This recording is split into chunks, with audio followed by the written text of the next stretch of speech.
Welcome back ख़वातीन हज़रात। जनाब मिसकुल साहब, vice chief of general staff general Sajjad Ghani आ गए हैं कमेटी में, क्या कहेंगे आप? बात यह है कि जो यूनाइटेड नेशन की जो रिपोर्ट छपी है उसके अंदर इस्टेब्लिशमेंट को बहुत लिताड़ा गया है और उसकी लैंग्वेज वही है जो कैरी लूगर बिल की थी। तो इसका ये मतलब है कि एक दफा फिर कोशिश हो रही थी कि किसी तरीके से इस्टेब्लिशमेंट को कोने में खड़ा किया जाए, इनकी मुश्किलें बांधी जाए और आईएसआई के गले के अंदर घंटी लटका दी जाए। ये एक्चुअली पर्पस नजर आता है। अगर पढ़े ना वो उसे पैरा, इस्टेब्लिशमेंट की बड़ी तशरीह की है उन्होंने लंबी चौड़ी। तो इससे ये मतलब था कि अभी इदारे की साख जो थी वो बहुत ज्यादा दाव पे लग गई थी और वो जो लोग मकासद हासिल करना चाहते थे कैरी लूगर बिल के जरिए से, वो गालिबन इस रिपोर्ट के जरिए से हासिल करना चाह रहे हैं। अब उसके अंदर एक बहुत इंपॉर्टेंट, जिसको हम क्रूशल क्लॉज कहेंगे, वो ये आया कि डीजीएमआई जनरल नदीम एजाज अहमद ने, जो कि परवेज मुशर्रफ साहब के रिश्तेदार भी थे, उन्होंने हुक्म दिया था, ये सारा क्लियरली नाम लिख के उनको बताया कि सऊद अजीज ने तो नहीं माना, लेकिन उन्होंने क्राइम से ये बताने की कोशिश की कि सऊद अजीज को हुक्म दिया था कि जाए वकुआ धो डाली जाए। मेरा ये ख्याल है कि ये जो जॉइंट कमीशन मुकर्रर किया गया है, मेरा अंदाजा है कि ये फौज की तरफ से डिमांड किया गया है कि आप जॉइंट कमीशन करो। और जनरल कियानी ने नदीम एजाज को ना प्रमोशन दिया बल्कि उसको खुडे लाइन लगा के लॉग एरिया के तौर पे भेज दिया, जो एक बहुत लोली अपॉइंटमेंट। और सुपरसीड भी हो गए वो जी, सुपरसीड भी हो गया, सुपरसीड भी हो गया, उनको प्रमोशन नहीं दी उन्होंने।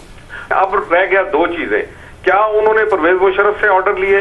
अगर ऑर्डर लिए तो he is fit for a trial himself.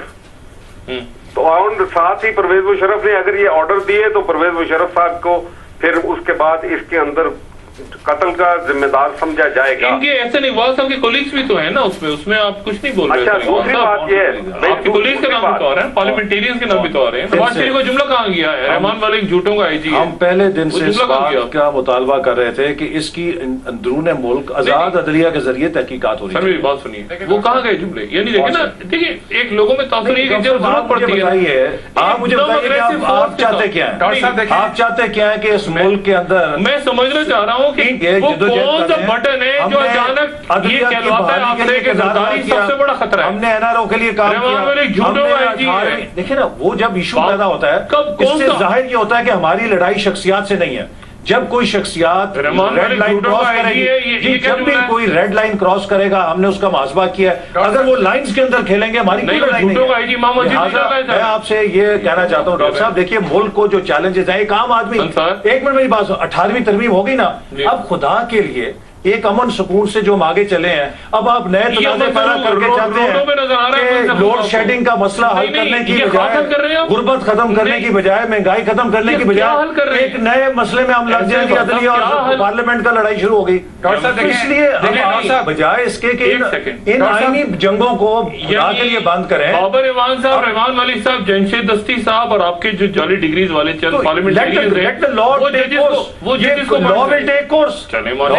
देखें, ये इसीलिए हम कहते हैं ना कि आपस में देखें मिले हुए होते हैं। बाबर अवान की डिग्री जाली, किसी ने एक लफ्ज नहीं उठाया पार्लियामेंट के अंदर। ये क्या पार्लियामेंट है? ये तमाशा नहीं है।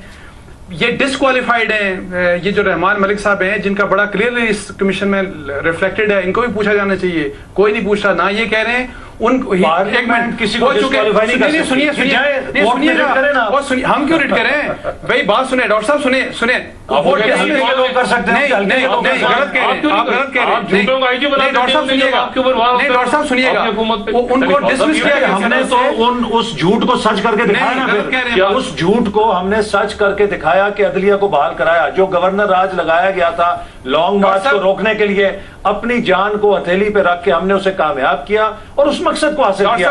और हमने साबित किया कि हमारी रहमान मलिक को नौकरी से डिसमिस किया गया था। इनकी गवर्नमेंट में इनके प्रेसिडेंट ने फाइनल अपील भी डिसमिस की। उसकी बेस के ऊपर कोई भी इनका सेनेटर उठ के उनकी डिस्क्वालिफिकेशन सीख कर सकता है। क्यों नहीं बोले? इसलिए नहीं बोले कि इस वक्त इनकी पंजाब में गवर्नमेंट है, जब चली जाएगी तो फिर बोलेंगे। بھائی پنجاب کی اس حکومت کو تو ہم نے سارے لوگ مقصد کے لیے داؤ پہ لگا دیا. یہی تو بات ہے کہ یہاں پنجاب حکومت کا دانا نہیں دے سکتے. ہم نے تو اور اس وقت لوگ کہتے تھے بحال نہیں ہوگی. یہ تو اللہ کی مہربانی ہے اور عوام کی جدوجہد ہے جس نے بحال کرائی. لہٰذا ہم نے جو ہم نے 15 وزارتیں چھوڑ دی اصولوں کے لیے چھوڑی. ہم نے وزارتیں لینے کا چکر نہیں ہے. واضح طور پہ میں کہتا ہوں کوئی ہمارا اقتدار کا لالچ نہیں ہے. ہم چاہتے ہیں کہ اس ملک کے ادارے ٹھیک ہوں, نظام ٹھیک ہو, اس ملک میں اسٹیبلٹی آئے اور فیئر اینڈ فری الیکشن ہو. صاحب آپ مہاتما گاندھی ہیں کیا؟ اقتدار کا لالچ نہیں ہے. یعنی ایک آپ کی حکومت گئی تو آپ روڈوں پہ نکلے. آج ججوں کو ضرورت ہوگی تو آپ کو لالچ ہمیں اپنے اصولوں کو قربان کر کے نہیں ہے. ہم اپنے اقتدار کو اپنے اصولوں کے ساتھ کس قسم کے اصول ہیں جس میں آپ نے ہمارے اصولوں کا امتحان اور جج پاکستان کے you have a right to your opinion and lot of people may agree and many may not agree with you.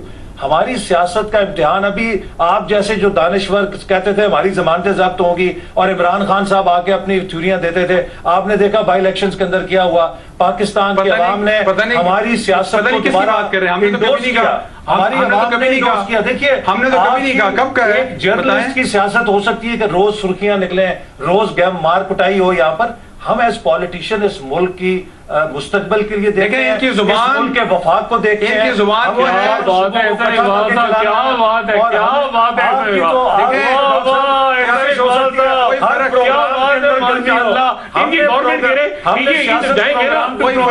جائیں گے نا اس کے بعد اب دیکھیے گا ایسا نہیں بات آپ کی ٹور یعنی ملک چلے گا تو ہماری وجہ سے چلے گا, ورنہ پہیا جام ہو جائے گا. ایسا ہی بات آپ کی گورنمنٹ ہے. پھر میں آپ کو دیکھتا ہوں, مجھے وہ وقت بھی یاد ہے پھر جو دوبارہ گورنمنٹ جائے گی ہر عروج کو زوال ہے تو پھر ہم آپ کا لوگو لہجہ دیکھیں گے. ڈاکٹر صاحب فوزیہ وہاب اور ان کے لہجے میں اور آبدی کے لہجے میں کوئی فرق ہے؟ آپ بس یہ دیکھیں پاکستان کے عوام کو کوئی لہجے میں فرق ہے, آپ کو فرق نظر نہ آتا ہو تو کوئی لہجے میں فرق ہے. ان کا لہجہ سب کو ٹھیک ہو جائے گا. جب جائیں گے نا سب کا لہجہ ٹھیک ہو جائے گا. ایسر اقبال صاحب آپ کو بہت شکریہ, انصار بہت شکریہ, اور جنرل صاحب آپ کا بہت شکریہ. خواتین و حضرات, اس وضاحت کے ساتھ بہت سے دوستوں نے پوچھا کہ یہ پروگرام کہاں سے پیش ہو رہا ہے اور بلیک اینڈ وائٹ اس کا ٹائٹل اور اس سے پہلے جو ڈسکلیمر چلتا ہے وہ کیوں ہے. اس کی وجہ یہ کہ پچھلے 3 مہینے سے یہ پروگرام اسلام آباد سے پیش ہو رہا ہے. اگلے پروگرام میں انشاءاللہ پھر ملاقات ہوگی. اپنے دوستوں رشتہ داروں کو کے لوگوں کا سب خیال رکھیے گا. اللہ حافظ.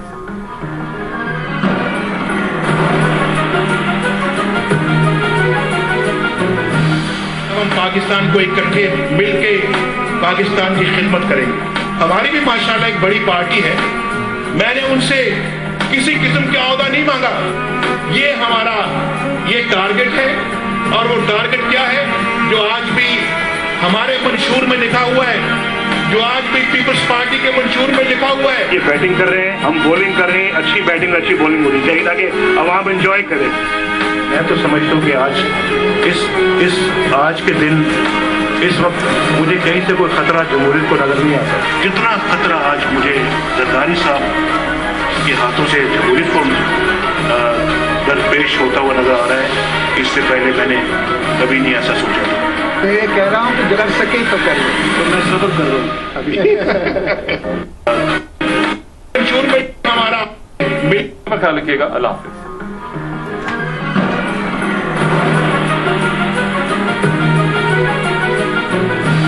ہم پاکستان کو اکٹھے مل کے پاکستان کی خدمت کریں گے. ہماری بھی ماشاءاللہ ایک بڑی پارٹی ہے. میں نے ان سے کسی قسم کا عہدہ نہیں مانگا.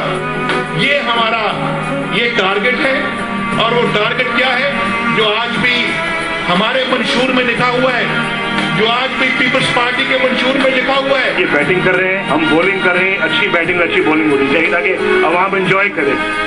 میں تو سمجھتا ہوں کہ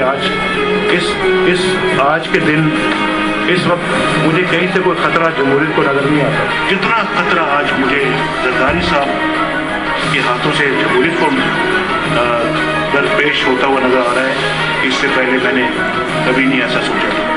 میں یہ کہہ رہا ہوں کہ اگر سکے تو کر لیں, تو میں صبر کر رہا ہوں. پھر ملاقات ہوگی. اپنے دوستوں رشتہ داروں کو ہم پاکستان کو اکٹھے مل کے پاکستان کی خدمت کریں گے. ہماری بھی ماشاءاللہ ایک بڑی پارٹی ہے. میں نے ان سے کسی قسم کا عہدہ نہیں مانگا.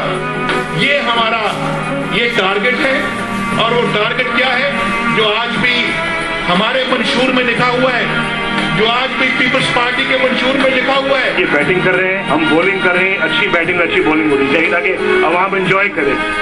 मैं तो समझता हूँ कि आज के दिन इस वक्त मुझे कहीं से कोई खतरा जमहूरियत को नजर नहीं आता। जितना खतरा आज मुझे जरदारी साहब के हाथों से जमहूरियत को दरपेश होता हुआ नजर आ रहा है, इससे पहले मैंने कभी नहीं ऐसा सोचा। मैं ये कह रहा हूँ कि अगर सके तो कर लो। तो मैं सबर कर रहा हूँ अभी जमहूरियत को दरपेश होता हुआ नजर, मुझे कहीं से कोई खतरा जमहूरियत को नजर नहीं आता। मैं तो समझता हूँ कि